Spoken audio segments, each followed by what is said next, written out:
Do you know what is what I don't understand? Right, that we watched that first Villa game together, right? Potter's first game. That first half, we was buzzing. That first half, mate, we couldn't believe it. Yeah. We was pressing. We was being, proactive. We was trying to get the ball up. The pitch was being direct. Where is that? What's happened to that? Is it literally just because Somerville's missing? Does it all depend on Somerville? I just don't get it. Yeah, no. We've seen what we can do. He's only got 3 wins, isn't he? Is that 11 games now? The thing for Potter, the stats are terrible. Yeah. 3 wins, 20th in most shots, like we're in the bottom in whole a lot Premier of League. them, Yeah, and that's the worry. But the problem is, he's inherited a poor team in the way that we were playing under Lopetegui, and look, the Moyes lovers are going to sit there and the grass is never greener. We were shit towards the end of last season under David Moyes. Oh yeah, The whole second half of the season. Even to be fair, most of the first half of the season. Even the season when we won the Conference League, we were shit. Yeah, if he wouldn't have won that Conference League, he'd have been sacked that season. Yeah. So it's been a long time. It's been a how many games can you sit there and say over the last, take out Europe, Premier League, in the last 4 years have you sat there and thought, oh, what a game. Yeah, we deserved that. You probably count about 4, 5. Yeah, literally could count one hand. And that's the thing, and this is where Potter gets, in my opinion, and I know we were talking about it before we started filming, he gets a little bit of grace because this isn't his team. Yeah. But the one thing you can say under Potter, barring that, the Villa game was great, the Arsenal performance was really good. Yeah. But again, you could sit there and say, well, did we raise our game because it was a big side? We've seen it time after time. Well, look what we've done though in previous years under Lopetegui and Moyes. We got battered. Yep. I'm not saying always under Moyes, but I'm talking about in recent times. We got battered, and that is one thing you can really say. If you can't say anything else of Potter, he has sorted out this defence. Yes, we conceded, but look at the rate we was conceding goals before he come in. Exactly. Now. That is the biggest plus you can sit there and say, since Potter's come in. Last season, we don't win a lot, but we're a lot. Last season, 4s, 5s on a regular. Lopetegui 4s, 5s. Liverpool away will be a big test for him because if we go there and get battered, and I mean like 4 or 5 or maybe 6 past us, then because I think it was Gio done a video a couple of weeks ago about Potter, and he brought up the fact that towards the end of his reign at Brighton, I think he only won one home game in 3 months. Yep.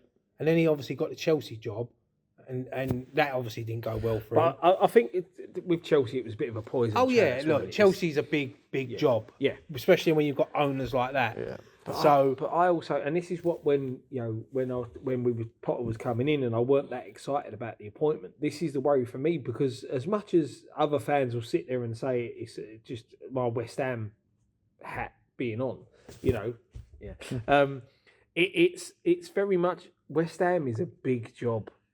Do you know what I mean? It's a bigger job than Brighton. Yeah. And that's no disrespect to Brighton. We're a bigger club than Brighton. I get that. It's a lot of pressure when you take over a club like West Ham because the fan base expects, especially after winning that European trophy. We thought we was going to start moving up and every year be in Europe. Yeah. But now we've dropped out of Europe. It might take us years before we get back into Europe. Yeah. And we've had a taste of what European football brings to our club and what the fan base loves as well. So it's when I look at teams like Bournemouth, I look at their manager, I think he's brilliant. He will manage a big club. In the next few years he will be at a big club. I'm not saying Bournemouth ain't a big club, by the way, but you know what I mean, like a top European club. Yep. I look at their players and what they've built, and their capacity is 10,000, 11,000. So they're obviously doing something right behind the scenes because match day revenue is not as big as ours. No. But they invest well, they bring in the right players, and they have a good manager. It's the plan. Yeah, that's what we need. That's what I'm saying. We haven't got that plan. I don't know what the plan is. No. I mean, that's Sullivan's plan is to stay up. Yeah. That's his plan. But the thing is, we brought in Steidton, but instead of just saying to Steidton, here's the key. Look, I know people, some you don't like Steidton, you like him. He has a lot to answer for. He's done some. I think Steidton's main problem was he was trying to get too involved in the first, like being in the dressing room all the time. Well, I think, but that's what I think. A lot of that bringing in that type of person within your football club, they get involved in everything because you're basically. But he shouldn't be nowhere near the dressing room on a match day. No, but I think a lot of it. I think you had the wrong managers in place.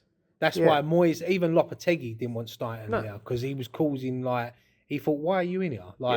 Well, But you obviously bring someone like that in to set up a system. Yeah. So again, with the likes of Brighton, they've got this system. They know how they play. They get the managers to suit the way that they're playing. They have this plan. They're going to try and find gems from all over the world, put them into this side. They're going to get a manager to play a certain way. They're going to have the setup. And I think that's what Stighton was expecting to do. Yeah, but what I was trying But to... then he had Lopetegui going, "Oh, I don't want this player, I want this player." Sullivan going, "Well, I want this player." And you had too many... Yeah, Too many you're right. chiefs. You said my point before I could say it, Scott. That's what I was trying to say. too many chiefs. Is that you bring someone, instead of just giving him the keys and say, right, you're responsible now. You pick the manager. You pick the coach. Sorry, you pick the players.